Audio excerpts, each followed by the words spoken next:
Bonjour à tous, content de vous retrouver et cette semaine je vous présente une base de la pâtisserie. C'est pourquoi en fait je vais parler seulement de la dacquoise aujourd'hui, pas de l'entremets que vous voyez, ce sera dans les prochaines vidéos que je ferai.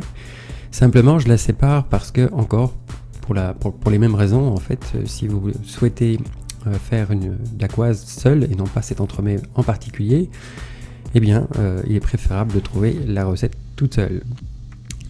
Dans la recette que je vous présente, vous voyez marqué TPT, noix, ce qui signifie, alors je l'ai inscrit à côté, temps pour temps. Évidemment, les professionnels sont au courant, mais pour ceux qui ne le savent pas, un temps pour temps, cela veut tout simplement dire autant d'un côté que de l'autre. Donc, quand on dit 190 grammes de temps pour temps noix, il s'agit de 85 g de sucre glace et 85 g de noix. Pareil pour les noisettes. En réalité, le temps pour temps, sans nommer, sans dire que ce sont des noix, il s'agit d'amandes. Voilà, c'est un fait entendu par tous. Par contre, quand on indique le temps pour temps en question, donc si c'est des noix, des noisettes, c'est justement pour les différencier des amandes. Voilà, c'est un petit aparté qui est important, et quand on n'est pas au courant, bah forcément, on se pose tout un tas de questions. Voilà, allez, c'est parti pour cette dacquoise. Alors, commencez par peser donc tous les éléments. Ensuite, doucement, vous commencez à monter les blancs d'œufs à vitesse moyenne en mettant la première partie du sucre. Vous voyez, en général, on le met en 2 voire 3 fois. N'allez pas trop vite, c'est toujours avantageux de faire des micro-bulles, ça évite de faire retomber les appareils trop vite. Et pendant ce temps, eh bien, vous prenez les noisettes, le sucre glace et vous les passez au robot coupe, mixeur, ce que vous avez, de façon à les réduire en poudre. Voilà, pendant ce temps, on rajoute le reste du sucre dans les blancs. Voilà, ça. Alors une idée reçue, c'est qu'il faut que ça aille très très vite, c'est pas la peine, au contraire, on fait de bien meilleures choses quand les blancs sont montés pas trop vite, justement à vitesse moyenne. Voilà, donc la première poudre est faite, et ensuite il ne reste plus qu'à faire la même chose avec les noix.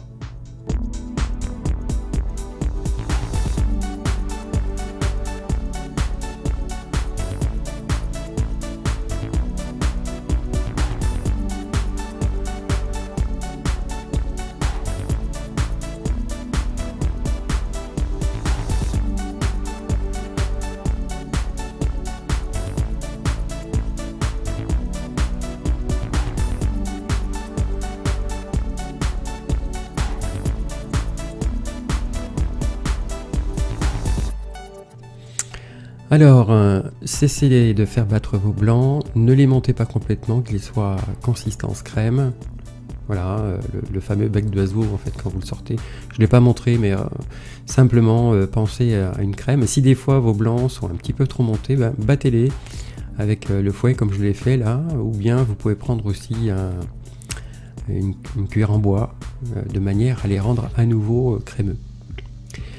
Voilà, mettez ensuite les poudres et vous mélangez le tout délicatement, toujours en partant du centre vers le bord. Voilà, encore un mélange délicat. De toute façon, tous les mélanges délicats se feront de cette façon, que ce soit pour les crèmes, pour les biscuits. Le principe reste le même. Et vous mélangez bien. Alors, j'ai pas mélangé les poudres, mais j'aurais dû en fait mélanger les poudres au départ, pardon, de façon à ce que vous ayez un mélange qui se fasse un petit peu plus rapidement.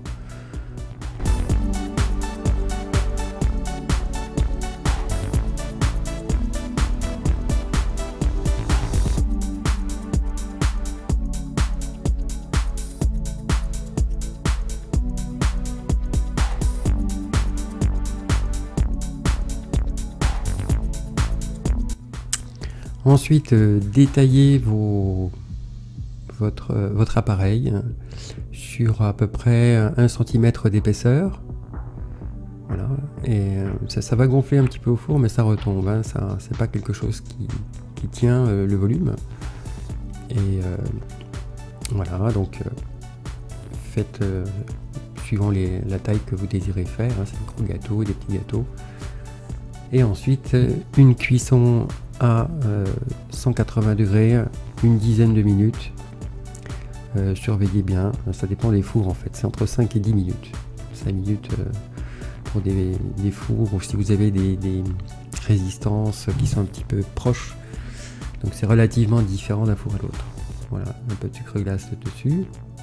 Voilà, une fois que ça sort du four, vous voyez, c'est un petit peu ça a pris un peu de volume, mais une fois que ça sera refroidi, ça descend légèrement. Donc ce sont des biscuits meringués. C'est souple comme un biscuit et vous pouvez les faire plus craquants en les faisant sécher, ça c'est possible aussi. Donc à ce moment là vous baissez la température et vous cuisez plus longtemps. Voilà, et bien j'espère que cette vidéo vous aura plu, que vous aurez appris quelque chose ou confirmé quelque chose que vous savez déjà, en vous souhaitant un bon courage d'abord tout simplement, et puis ensuite amusez-vous bien. Donc dans ma prochaine vidéo je traiterai la crème, qui est une crème mousseline à base de beurre, qui est aussi une base de la pâtisserie, qui est très importante quand on passe un CAP par exemple, et ça fait partie des crèmes que l'on doit connaître.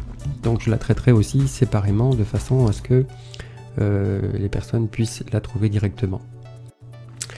Merci de liker si vous avez aimé, et ensuite passez une agréable journée, et puis surtout régalez-vous.